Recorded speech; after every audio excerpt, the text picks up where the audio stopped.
classic horror film. This is one that anybody who likes... I'm not a huge horror fan, but I thought that it would be a good idea to kind of touch on some of the classics of that genre, simply because so many people are into horror, and it's everywhere now. You know, you go into the movie store or whatever, horror is like, you know, huge. And horror is morphing in the last decade into all these other genres, like the Japanese torture film, you know, the torture porn type stuff, which I think is all very disgusting. I have no interest in that stuff, but we're seeing the limits being pushed, I think, with what's considered avant-garde, which is actually just degenerate. And I guess Suspiria, for its time, 1977 Italian horror film, could be classed as probably pushing the limits at that time. So you had a lot of Hitchcock films that pushed the bar, but the director Dario Argento says that he was very much influenced by Hitchcock and the shock technique that Hitchcock employed via the Tavistock Institute. So let's talk about Suspiria. What did you see here? Okay, yeah. Like you mentioned, the director Dario Argento was known as the Italian Hitchcock, and his creative process was that when he would have a nightmare, he would write it down, and that would become the script. It was like David Lynch. So one of the first things you'll notice about this movie is the neon color palette that changes in every scene. And it's very psychedelic looking. And right. The director claimed to have been trying to mimic the color palettes of Walt Disney's Snow White. Wow. There you have Disney right there. So this is sort of a satanic Snow White, yeah. if you will. And then another thing you see is that the geometries in the film have an unsettling, almost like Lovecraftian look. They do, yeah. And the fractal stained glass windows in the ballet room, which has floors for walls, make it seem very surrealistic. Door handles and stuff are placed at shoulder height to make adults look like children. And Argento's films are often described as being non-logical or having, quote, dream logic. Exactly. This is the surrealism of David Lynch. Right. So in the scene where she discovers the secret rooms of the school, there's murals on the wall that resemble the art of M.C. Escher, whose art also inspired scenes in Labyrinth. And the ballet school is actually located on Escher Street even, so there's another clue. Oh, wow. Yeah. And so they make it look like the character has entered into another universe, and I didn't know if you wanted to talk on Escher art or anything like that. Sure. The art is, of course, very much based on black and white. They're pencil sketches most often. Sometimes there's ink. And it deals with the notion of duality quite consistently. So there was the Pulitzer Prize-winning book Gödel, Escher, Bach, which I've mentioned in many articles and talks. That's a very difficult book, but very, very worth looking at if you're able to decipher it. It's very technical. But what Douglas Hofstadter does in that book is that he talks about the similarity between the improvisation of Bach in his fugues and the works of Kurt Gödel, the famous mathematician, in his idea of the incompleteness theorem, and the geometrical patterns that are found in Escher's artwork. And there's a similarity between these three things, music, art, and math, that Hofstadter argues shows a limitation that we find on our plane of existence or in our realm of existence that at the same time proves something beyond. Now, Hofstadter doesn't think that there are necessarily higher dimensions or that God exists, but in his book Metamagical Themas, he seems to talk about the possibility of a Platonic realm of ideals, and certainly that this is what's pointed at in Gödel's works, where he talks about the incompleteness theorem and how set theory has to peel outside of itself. And this is the famous debate that he had with Bertrand Russell that I've talked about in many conversations. So I won't rehearse that, but that's the reason Escher comes into this, is because his topography, his notion of, toponymy of the layouts of dimensions is what permeates his artwork. So that's why you'll see him playing with 2D and 3D imagery on a 2D surface. And what he's hinting at is the possibility of other dimensions. Now, again, I'm not saying that he necessarily is saying that there's all these dimensions or whatever, but you have, even since the Victorian era with Edwin Abbott's novel Flatland, this idea that there are other dimensions. Now, how does that tie into all this stuff? Well, this is in occult teaching. This is in esoteric teaching, the idea of other dimensions. And certain Hermetic groups will actually include Edwin Abbott's Flatland in their reading lists. So I'm not making this up. This is relevant. And it's the idea that's also found, for example, in the Kabbalah with the different worlds that are Sephiroth and the different pathways between them. It roughly matches up to the notions of different dimensions. Again, this is everywhere in occult writers. You can find this quite easily, so I'm not speculating on this. But that is why we would have the usage of this in Jim Henson's Labyrinth or in Argento's Suspiria. Why is that? Well, because there's a cult that's behind this ballet school, a cult of nasty bitches, and they're not too pleasant. Mm-mm. And another funny thing I saw in the credits, you'll notice that the soundtrack was done by a band called Goblin. I did see that. Which is Argento's sort of house band that he used for a lot of different movies of his. Right. So this is interesting. It's in Freiburg, and the place is said to be, in the film, the birthplace of Erasmus. I don't know what the connection is here. Maybe that's just the building that they used or something. But Desiderius Erasmus is interesting because he was a reformer, a Catholic guy, did not leave Roman Catholicism, but remained Roman Catholic, though he thought the church needed a reformation, and argued with Luther quite a bit. So the ballet school is actually the home of Desiderius Erasmus. Again, I don't know what that means, but this blood red ballet we have at the beginning, this immediate sort of sacrifice, and I think that's what's going on. It is human sacrifice that's going on in the film. It's also the idea of the German witches, and there is a long tradition of German witchcraft that what's the Schwarz, the Black Forest in Germany has long been associated with witchcraft. So that's going on in the film, and you'll see in the art and the architecture a lot of what I'm talking about with the boxes within boxes, that these kind of geometric forms, I think, that are supposed to signify the notion of other spiritual realities. This is, again, what's going on in Escher's artwork for sure. So we have ritual killing, we have human sacrifice, we have a lot of color symbolism that probably has a significance in terms of color magic. Mm-hmm. I don't know if you have any thoughts on that, but we have the staircase is like this big golden serpent, and then you have Chinese dragons in other rooms. It's a very weird mix of sort of eclectic mix of reds, blues, pinks, and dragons.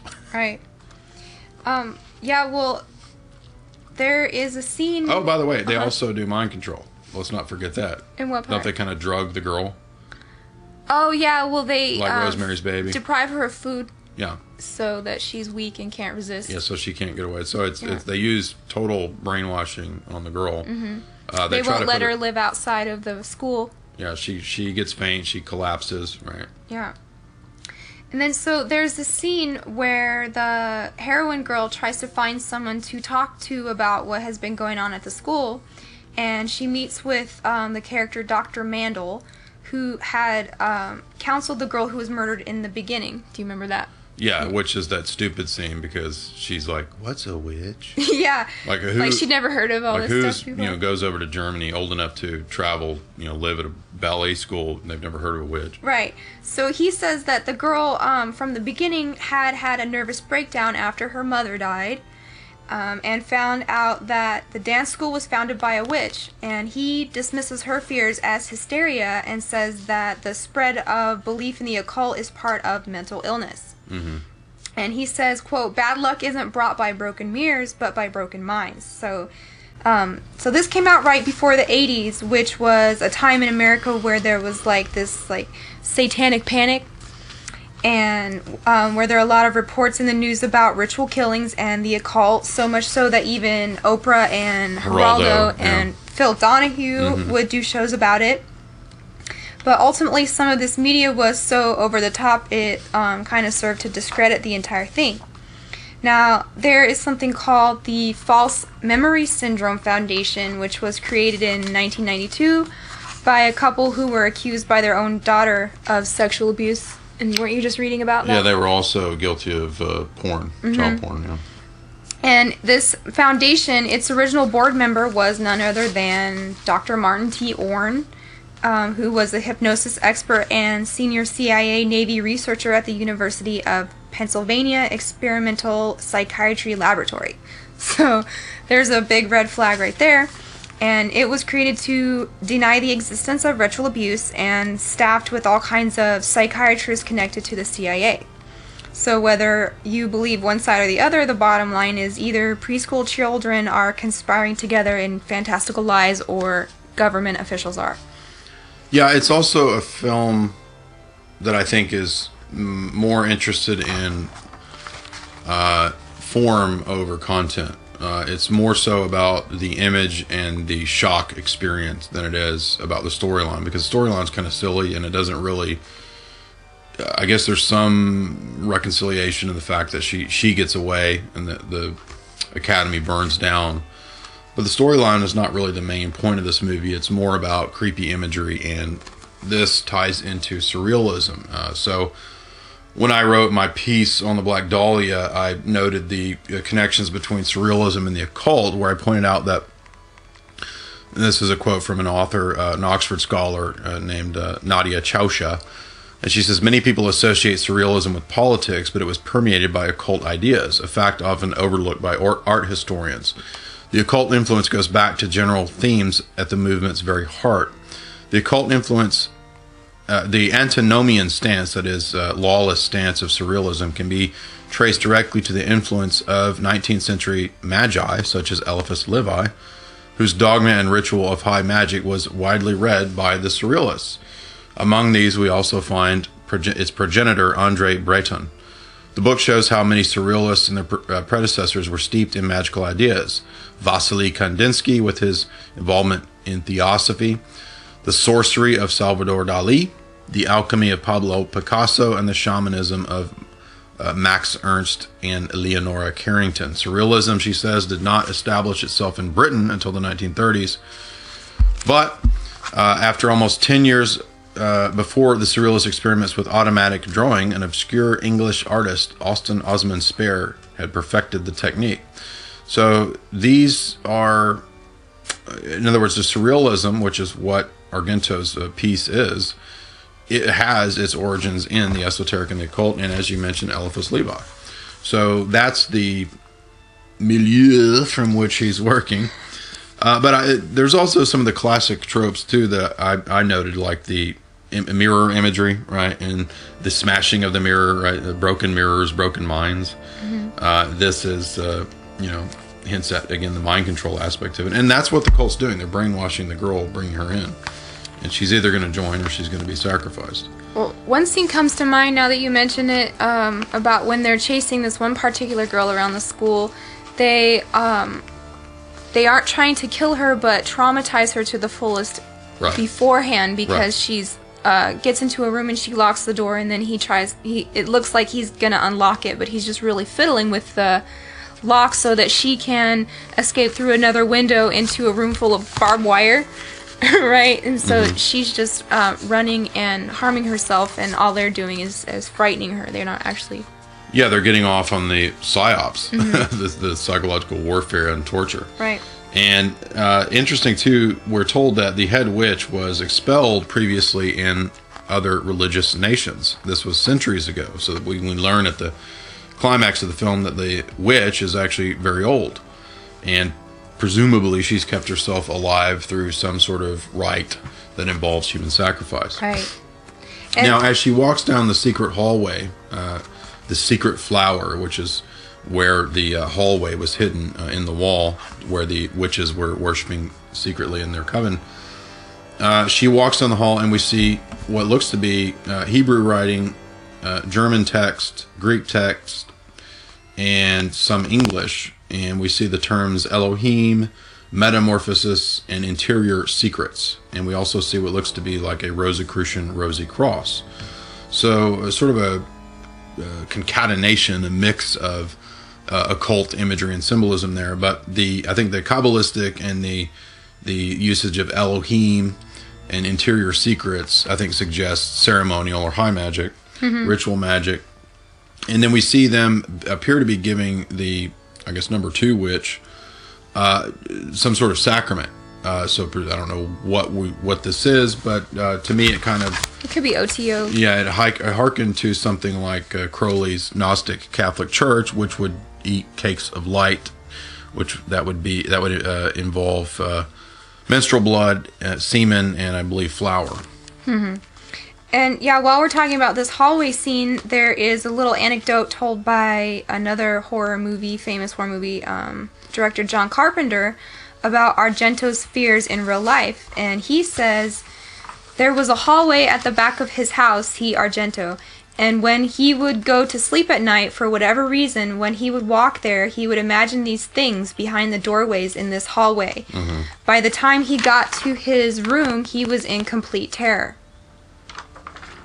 Interesting. So this is Argento, this is freaking himself nightmares. out. Yeah. In his own house, and maybe he did have some bad spirits in his house. Well, yeah, definitely. I think there's... I think it's interesting that the fact that the witch was booted out of other nations, this ties into the same theme of our first film, The Witch, because the idea is that witches have been persecuted for so long that they've had to flee, and they're kind of the new martyrs. Right, and a point I always like to make is just because you're being persecuted doesn't mean you're doing the right thing either. Well, yeah, that should be obvious. I mean, that's a great point. I mean, that's kind of like, simple philosophy. Evil people can be persecuted. Yeah. But they always kind of try and take this victim mentality, like, exactly. Well, they're just punishing me for being myself. So, at the end, when she gets to the Grand Witch's Chamber, who they call the Mother of Sighs, S-I-G-S, there is a giant, colorful peacock. Right. And now the peacock... And the big old seeing eye. And that too, but the peacock caught my attention because this is more of a secret symbol of Lucifer that you wouldn't know about if you hadn't studied about it. Right. But in the Yazidi tribe of Iraq, there's a being called Melek Taus, the Peacock Angel, who fell from God's grace because of his independence, and they believe he redeemed himself from his fall and became a demiurge, right, who created the cosmos from the cosmic egg. Yeah, the Yazidis were very much influenced by Zoroastrianism. So there's a strange mix of, some people think, Essene philosophy, of Zoroastrian thought, and indigenous magic, as well as Gnosticism, and biblical elements too. So it's a weird version of syncretism, but so I've read on them. In regard to the new Suspiria, the remake, I did get a chance to watch it. However, I don't recommend it. It's one of the grossest films I've ever seen. And in fact, if you've ever wondered what it was like to actually experience a menstrual explosion, then I've just spoiled the entire film for you. The new Suspiria did have references to Carl Jung and Freemasonry and various esoteric elements such as Neoplatonic dance theory and dance magic, which is a real thing, by the way. But I wouldn't recommend this film. It was too gross. If you like this analysis, be sure to click subscribe and give me a thumbs up down below. Also, be sure to check out Jay's analysis and definitely click the bell down below to be sure you get the updates.